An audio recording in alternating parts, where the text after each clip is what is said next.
بسم اللہ الرحمن الرحیم والصلاۃ والسلام علی سید الانبیاء والمرسلین وعلی آلہ واصحابہ واہل بیتہ اجمعین۔ السلام علیکم ورحمۃ اللہ تعالی وبرکاتہ۔ معزز سامعین و ناظرین حاضرین، امید ہے اللہ تعالیٰ کی فضل و کرم اور رسول اللہ صلی اللہ علیہ وسلم کی نظر عنایت سے آپ خیر و عافیت سے ہوں گے۔ اللہ تعالیٰ آپ سب کو اپنے حفظ و امان میں رکھے اور آپ سب کو بار بار حرمین شریفین طیبین طاہرین کی باادب حاضری نصیب فرمائے۔ معزز ناظرین کرام، بحمد تعالیٰ 31 دسمبر کو ایوان اقبال کے اندر ایک نگہت و گل کا آپ نے سما دیکھا۔ نورانی چہرے، چمکتی جبینیں، علماء و مشائخ، مدرسین، محققین کا ایک جمع غفیر تھا۔ اور بحمد تعالیٰ ایوان اقبال کے حال میں رات کے پچھلے پہر میں بھی ان علماء و مشائخ کی، مدرسین و محققین کی دل جمی کے ساتھ حضور قبلہ امام جلالی زید شرفہ کی تقریر کو سننے کا انداز تھا، وہ بھی ایک دیدنی تھا کہ جب حضور قبلہ امام جلالی زید شرفہ ان علماء و مشائخ کو مخاطب کر کے پوچھ رہے تھے کہ آپ بیدار بیٹھے ہیں، تو آگے سے ان کے جذبات، ان کا ولولہ، ان کا جوش و جذبہ اس بات کا اظہار کر رہا تھا کہ جب بھی کوئی دل سے بات کرتا ہے تو یقیناً اس کی بات کو سننے کے لیے صرف عوام ہی نہیں بلکہ علماء بھی تیار ہوتے ہیں، اور دل کی آنکھوں سے اور دل کے کانوں سے دیکھتے بھی ہیں اور ان کی گفتگو سماعت فرماتے ہیں۔ کیونکہ اللہ کا فضل ہے حضور قبلہ امام جلالی زید شرفہ کی ذات پہ کہ آپ لوگوں کے چہروں کے تیور دیکھ کر بات نہیں کرتے اور لوگوں کی داد امداد کی طرف نظر رکھ کر گفتگو نہیں کرتے، بلکہ آپ زید شرفہ کی جو شخصیت ہے وہ اس علامہ اقبال علیہ رحمہ کے شعر کے مصداق ہیں۔ اثر کرے نہ کرے سن تو لے میری فریاد، داد کا طالب نہیں یہ بندہ آزاد۔ تو آپ زید شرفہ کو اللہ نے اپنے خاص فضل و کرم سے اور رسول اللہ صلی اللہ علیہ وسلم نے اپنی خاص نظر عنایت سے اس صلاحیت سے بھی مالا مال فرمایا ہے کہ آپ حال اور قال دونوں کی گفتگو کرنے کے لحاظ سے صلاحیت رکھتے ہیں، اور جب آپ گفتگو کرتے ہیں تو سامعین میں سے ہر ایک کے دل پہ آپ کی گفتگو تیر بن کے لگتی ہے، اور اللہ کے فضل سے اس کے دل پہ اثر بھی ہوتا ہے۔ چونکہ میں اس وقت مکہ المعظمہ کی پاک سرزمین پہ ہوں، اللہ کی دی توفیق سے حرمین شریفین حاضری کا شرف ملا ہے۔ اللہ حضور قبلہ امام جلالی زید شرفہ کا سایہ آل سنت پہ دراز فرمائے۔ میں اس موقع پہ بھی اگرچہ میں نے سید الشہداء حضرت سیدنا امیر حمزہ رضی اللہ تعالیٰ عنہ کی برگاہ میں حاضر ہو کر بھی حضور قبلہ امام جلالی زید شرفہ کی ذات کو خراج تحسین مبارکباد پیش کی تھی، آپ کے جملہ رفقا کو تحریک صراط مستقیم، لبیک السلام، لبیک یا رسول اللہ صلی اللہ علیہ وسلم، الغالبون، بزم جلالیہ رضویہ اور جلالیہ علماء کونسل پاکستان کے تمام معزز علماء و مشائخ کو میں نے مبارکباد پیش کی تھی۔ مگر بار دیگر مکہ المعظمہ کی سرزمین سے میں خراج تحسین بھی پیش کر رہا ہوں اور مبارکباد بھی پیش کر رہا ہوں۔ اور آج میں نے جس امر کی طرف آپ کی توجہ مبذول کرانی ہے، 11 جنوری کو ایوان اقبال میں پروگرام ہونے جا رہا ہے۔ مگر عجیب بات ہے، پروگرام کروانے والے نام نہاد اپنے آپ کو سنی کہلوانے والے ہیں، جبکہ جن مہمانان گرامی کو اس میں مدعو کیا جا رہا ہے وہ یا تو بالواسطہ وہ رافضی ہیں یا بالواسطہ وہ رافضیوں کے حامی ہیں۔ یعنی ان میں ایک دو نام میں آپ کے سامنے پیش کرنا چاہوں گا، اور میں ضروری سمجھتا ہوں کہ ان کے نام اہل سنت کے سامنے پیش کیے جائے۔ ایک ان میں حامد رضا، یہ سنی اتحاد کونسل کا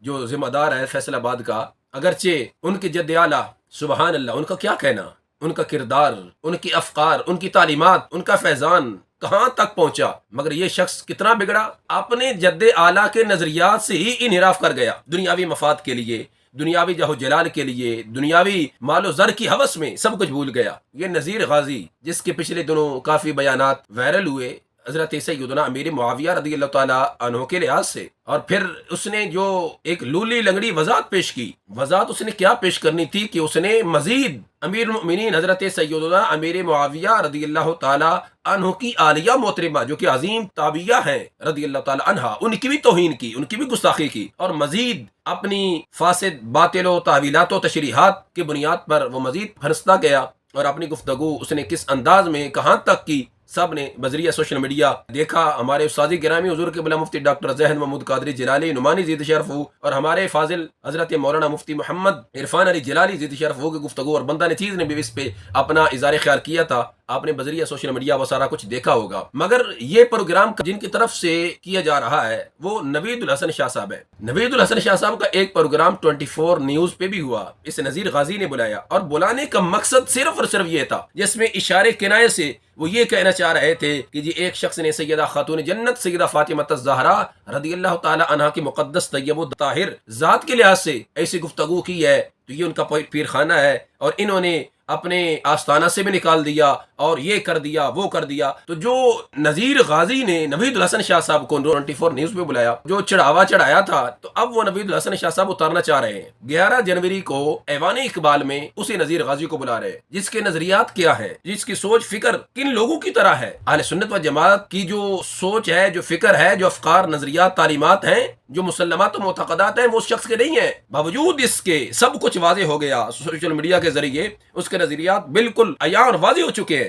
پھر بھی نوید الحسن شاہ صاحب اس کو بلا رہے ہیں. کیوں بلا رہے ہیں؟ بلانا کیا مجبوری ہے؟ اسی کو ہی کیوں بلا رہے ہیں؟ خیر یہ تو وہ جانتے ہیں، وہی بتا سکتے ہیں، مگر میں یہاں پر آپ کے سامنے کچھ حقیقت رکھنا چاہتا ہوں. یہ نذیر غازی، اس کے جو تعلقات ہیں وہ پہلے تو بنے طاہر القادری کے جو گماشتے ہیں اور جو اس کے تیار کردہ نظریات رکھنے والے، رفضی نظریات رکھنے والے ہیں، ان کے ساتھ اس کے تعلقات بنے. اور پھر انہوں نے آہستہ آہستہ اس نذیر غازی کو رفضیوں کی گود میں بٹھانا چاہا اور وہ اس میں بٹھانے میں کامیابی ہو گئے. اس نذیر غازی کو ناصر قادری نامی ایک شخص ہے، منہاج القرآن کا فاضل ہے. اس وقت وہ بالکل رفضیوں کے نظریات، عقائد اور انہی کی سوچ فکر ہے، اسی کو لانچ کر رہا ہے. ناصر قادری نامی شخص اس نذیر غازی کو گستاخی صحابہ، گستاخی تاجدار صداقت، جواد نقوی ملعون کے مرکز میں لے کر کے گیا، اور وہاں پر جا کر نذیر غازی صاحب نے اظہار خیال کیا کہ میں پہلی دفعہ ان کے مرکز میں آیا ہوں اور میں نے بڑا ایک عجیب سما دیکھا ہے. یہ آپ اپنی آنکھوں سے دیکھ سکتے ہیں. میرے ساتھ بات کرتے ہوئے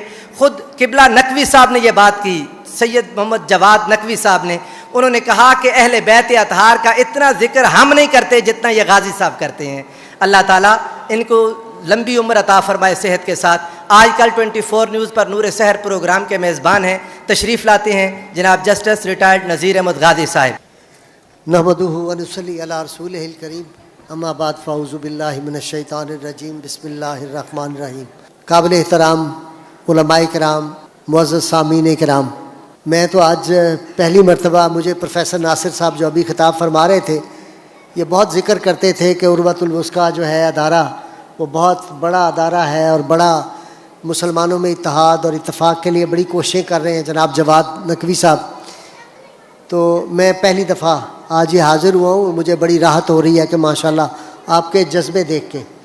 مگر یہ معاملہ رکا نہیں، بلکہ اس سے مزید آگے نذیر غازی صاحب، یعنی ایک دفعہ جب کسی کی دہلیز پہ چلا جائے، ایک دفعہ جب کسی کے گھر چلا جائے، تو جو ایک جھجک ہوتی ہے وہ تو اتر جاتی ہے. تو اسی طرح نذیر غازی صاحب ایک دفعہ گئے اور پھر اس کے بعد انہوں نے آنا جانا ان کا شروع ہو گیا. دوبارہ دوسرے پروگرام میں نذیر غازی صاحب دوبارہ گئے، اور مزے کی بات یہ ہے کہ اس میں جو کمپیئرنگ کر رہا ہے، اسٹیج سیکرٹری کے فرائض سر انجام دے رہا ہے، وہ یہی ناصر قادری ہے. بات بڑی قابل غور ہے. اپنے آپ کو یہ ناصر قادری نامی شخص سنی کہلواتا ہے، جبکہ رافضیوں کے پروگرام کی یہ کمپیئرنگ کر رہا ہے، اسٹیج سیکرٹری کے فرائض سر انجام دے رہا ہے. بات ہضم ہونے والی نہیں ہے ان منہاجیوں کے لیے اور ان کے جو پالتو ان کی ہمنوا ہے ان کے لیے. میں آپ کو یوں سمجھا دیتا ہوں، میں الحمدللہ اللہ کے فضل سے سنی ہوں. سیدی اعلی حضرت امام محمد رضا خان فاضل بریلوی علیہ رحمہ کی فکر تعلیمات کو فالو کرنے والا ہوں. حضور قبلہ امام جلالی جدید شرفوں کا خادم ہوں. اگر مجھے کوئی معاذ اللہ ثم معاذ اللہ رافضی، خارجی، نسبی، تفضیلی کہے کہ بھئی ہمارے پروگرام میں آؤ، ایک ہے دعوت دینا اور ایک ہے اس پروگرام کو ہینڈل کرنے کے لحاظ سے ساری ذمہ داریاں سونپ دینا کہ آپ نے فلاں کو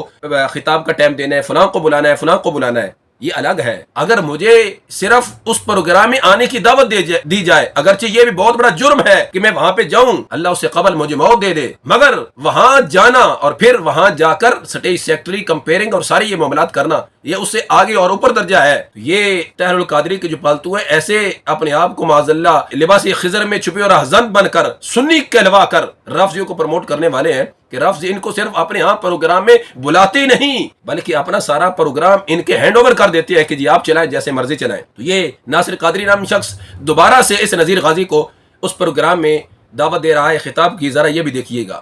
نحمدہ و نصلی علی رسولہ الکریم، اما بعد. قابل سعد احترام جناب آغا جواد صاحب، معزز مہمانان گرامی، مشائخ اعظام، علماء کرام، میرے مسلمان بھائیوں، مجھے اس بات کا اندازہ ہے کہ وقت کی قلت جو ہے اور مقابلہ بہت سخت ہے. ایک دو باتیں میں عرض کر کے اجازت دوں گا. تو گزارش یہ ہے کہ فغاں میں، آہ میں، فریاد میں، شیون میں، نالے میں، اگر سب سناؤں درد دل طاقت اگر ہو سننے والے میں. ہماری یہ حالت ہو گئی ہے کہ اب ہم اس درجے پہ گر گئے ہیں. آپ بہت اچھی خوابیں دیکھتے ہیں، اللہ کریم کرے کہ آپ کے خواب شرمندہ تعبیر ہوں. مجھے اللہ نے تعبیر کا علم دیا ہے، میں تعبیر نہیں بتاؤں گا. خواب آپ کا جو ہے اس کو میں اپریشیٹ کرتا ہوں. اللہ کرے. میں تو یہ سمجھتا تھا کہ اس پاکستان میں سب سے زیادہ مایوس آدمی ہوں اس معاملے میں، اتحاد امت کے معاملے میں. اگر اللہ تعالیٰ کے یہ قرآن پاک میں فرمان نہ ہوتا لا تقنطوا من رحمت اللہ، تو میں یہ سب سے زیادہ جو تھا اس میں مایوس انسان ہوتا. گزارش یہ ہے کہ اب ہماری اخلاقی گراوٹ کا یہاں تک معاملہ ہو گیا. آپ نے پیچھے دیکھا کنٹروورسی سیدہ فاطمہ سلام اللہ علیہ کے مقام پہ. اب اس سے بڑھ کے رسول اللہ صلی اللہ علیہ وسلم کی براہ راست ذات پاک پہ حملے ہو رہے ہیں اور ہم خاموش ہیں. ہمارا دینی طبقہ، میں نے 4 پروگرام کیے اس بات پہ کہ ایک آدمی اٹھتا ہے اور وہ کہتا ہے یہ ریاست مدینہ بکواس تھی. یہ کیا ریاست ہے مدینہ؟ نہ وہاں کالج تھا، نہ یونیورسٹی تھی، نہ کوئی آدمی وہاں پہ PhD تھا، نہ کوئی ہاسپٹل تھا، نہ کوئی انسٹیٹیوشن تھا. 4 پروگرام میں نے کیے ہیں، کوئی بندہ اٹھا ہی نہیں. کیا کریں؟ کیا ماحول ہے جہاں پہ سڑکوں کے نام شاہراہ یزید، شاہراہ ابو لہب، شاہراہ کیا تھا اس کا جی جس نے نبوت کا تھا، مسیلمہ کذاب. اس سے زیادہ گراوٹ کو ہو سکتی ہے؟ ہم اللہ اور رسول کے خلاف اگر جنگ میں نکل آئیں گے تو ہمارا حشر کیا ہوگا؟ پہلی قوموں کا اللہ تعالیٰ نے جو قرآن میں ذکر کیا تو کوئی قصے کہانیاں سنانے کے لیے کیا تھا؟ یہی بتایا تھا کہ انہوں نے یہ معاملات کیے تھے. ٹرانسجینڈر ایکٹ پاس ہو گیا جس درجہ کا.